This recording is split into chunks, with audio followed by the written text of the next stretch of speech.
Joining us now, the new head football coach for the Aniana varsity boys football team is Phil Phillips. And Phil, I know last night you gave a pretty good passionate speech, but my first question, the only place I've ever seen you coach is up in the press box. Are you going to be on the sideline or in the press box on Friday nights?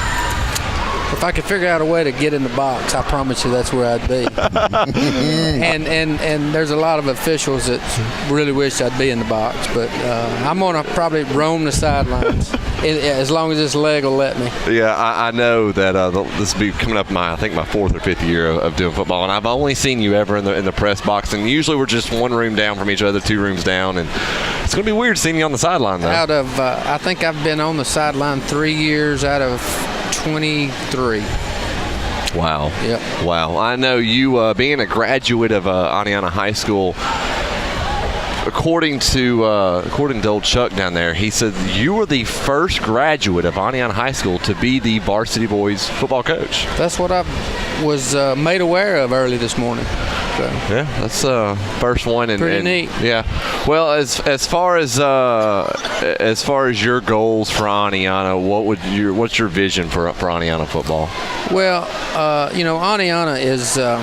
Aniana football is a privilege. I told you last night. It's a privilege, it is. And we owe this community a lot. There's a lot of people built a tradition here that has set the bar for us to meet those expectations. And the last couple of years we've been teetering a little bit, and in high school football, talent is going. You're going to have some years when you're lean a little bit, but I think there's a certain way to have lean years, and I'm not sure we have done that last couple of years, but I can tell you this: business is going back to usual on Friday nights. Aniana's used to dictating the terms on Friday night, and that's what we're going to start doing.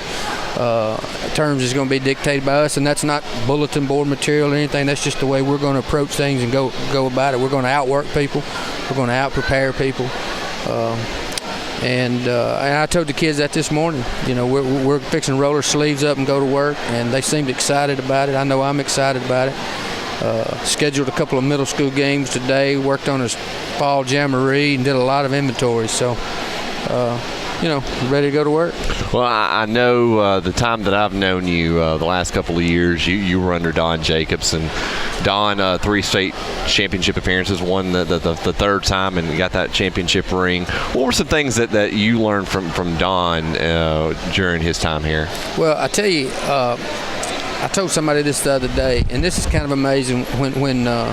When me and Coach Jacobs got together, which would have been 8 years ago, I was 44 years old, so I was pretty dry behind the ears. I had coached a long time, and every day we were on the practice field, I learned something new from Don Jacobs, which is kind of hard to do when you're not a spring chicken yourself. So, he very organized, very detailed, and I tell you what he did. He helped me. Having kids helped me calm down a little bit, and being around Coach Jacobs helped me take things in stride a little better. He was a lot better at it than I was. Things kind of rolled off his back, and I learned from that. He helped me, but his football knowledge, his detailed football knowledge of the intricate parts of the game was it was pretty amazing to be around, because like I said, I learned something every day we were on the field.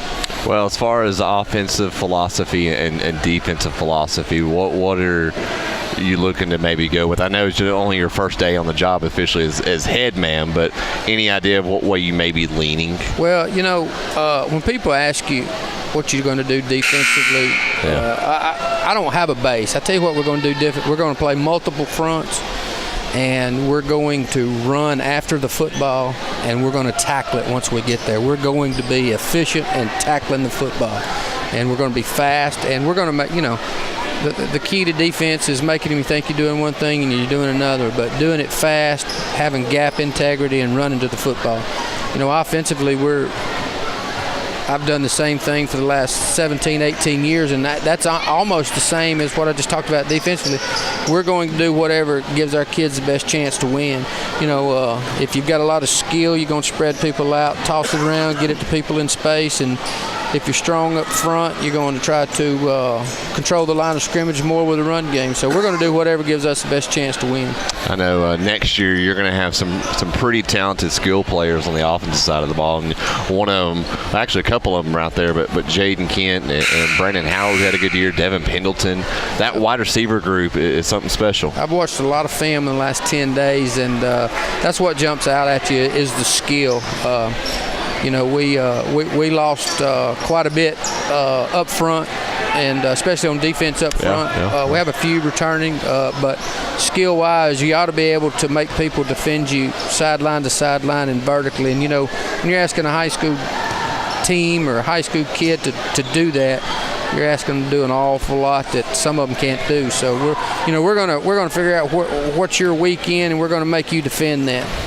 Well, Coach, I'm so excited for you to get the job, and I want to wish you the best of luck, and looking forward to Friday nights in the fall with you. I am too. It's going to be a lot of fun. We'll be right back after this. You're listening to Aniana Basketball here on the Redskin Radio Network.